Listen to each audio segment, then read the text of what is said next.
This is Andi Purewal, Boxing Social in association with Betfred, and I'm joined by Paul Butler here in Bolton. Paul, firstly, how are you doing? Yeah, I'm not too bad. Another good day's graft done and go home and get ready to train again. You say another hard day's graft. I'm glad it's you and not me in there.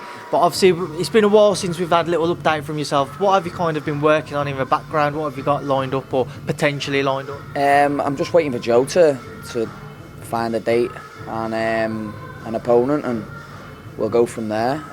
Joe's my manager, so we'll go with what Joe says. So just waiting on that, really. I know you've obviously said to me previously you was waiting to see what would happen with Noy Neway if he was to vacate and move up, etc. What kind of level of opposition do you see yourself kind of going in with now? I know these last few fights have been a bit more tick-over fights, as they were. I imagine you don't really want another one of those now. Not at all, no. I want to get my teeth into a good fight. Look, I'm 31 now.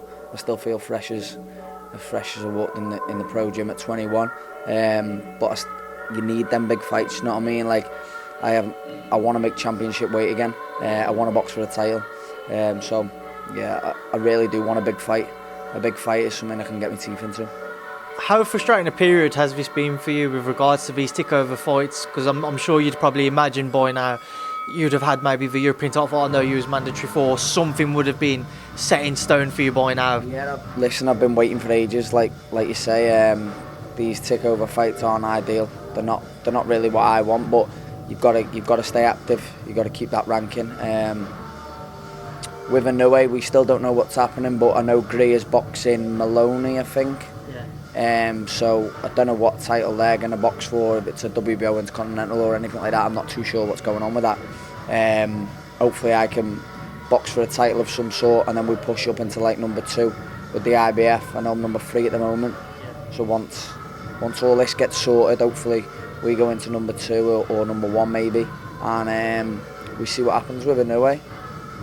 How have you found trying to motivate yourself during this period? I know Isaiah Burton's had horrid look in the past, trying to not necessarily motivate himself, but trying to get certain fights secured, and he hasn't been able to. Sam Hyde, up until the Dion Juma fight, was kind of just knocking about, waiting. Yeah, exactly. You know, how do you find trying to motivate yourself? To be honest, it's not too bad, because you come in the gym. Sometimes you do sit at home and you think, God, I'm dying for a fight here. I'm dying for a good fight. You come in the gym, sort of like takes your mind off things. You get on with your graft. You're speaking to the lads. You like at the moment, Scott Quigg's in a big fight with Carroll, and you're coming in, you're training alongside him, and you can see the hard graft he's putting in, and it's nice to train alongside. You know what I mean? Like, Callum's obviously open for a big Canelo fight, so it's nice to watch him in the gym. So it sort of like takes your mind off your own personal stuff, and you're grafting yourself. Do you know what I mean? But like I say, it's still not nice to not know when you're fighting, but Joe's got a plan, and we'll go with that. Let's obviously just start working our way through the rest of the camp. You mentioned Scott Quigg there. What's it been like having him back in the gym? Did you ever imagine he'd have made a return? I didn't really think about it, to be honest. When I first came here, he was here for about 6 months, and then he left. So I probably didn't think we'd see him back in the gym, and came in. I think it was just after Christmas, and Joe asked us about it, and I was happy. I was happy with Scott to come back. Joe likes to see if everyone in the camp's happy with certain things. I'm sure it happened with me when I came here. He asked everyone about me. I was buzzing for Scott to come back. Someone else to thrive off, and I know he trains hard, and he's nice. He's nice to work with on the bag and on the pads, and because he's constantly pushing himself, Scott. So yeah, with him pushing himself, it pushes us as well, and I'm sure we're pushing him. What do you make of his bout with John O'Carroll? How exactly do you see it kind of unfolding? Great fight, proper good fight. Fight of the year candidate without it even happening already. Top fight. I rate John O'Carroll. Good southpaw. I just don't think he will have the punch power to maybe face Scott. Scott gets in the fight, and I think possibly Scott late. But it's going to be one humdinger of a fight. None of them are taking a step back, and they're locking arms in the centre of the ring. Obviously, you mentioned Callum earlier, hoping for a big Canelo fight, maybe Billy Joe. What is kind of your knowledge of the situation? Because whenever I speak to people, it's either Callum or Billy Joe's name being mentioned, but a lot more recently, it seems to be Billy Joe is the more of the two which is being mentioned. What are your thoughts with regards to what lies ahead for Callum? Hopefully he does get the Canelo fight, a huge fight. I think it's a fight he can. Everyone off Callum's last performance is saying he won't win, but believe me, that wasn't even Callum at 50%. Callum needs something to proper dig down into and get his teeth into. Do you know what I mean? Like Groves, he was on the ball. No disrespect to John Ryder, because he's a top fighter. I even called it at ringside. I said, loads of people are writing John off here, but he's a good kid. And I think all the height and the southpaw and all that sort of stuff played in his advantage with him being so much small and Callum being so much taller for a super middle. But Callum, yeah, I do hope he gets the Canelo fight.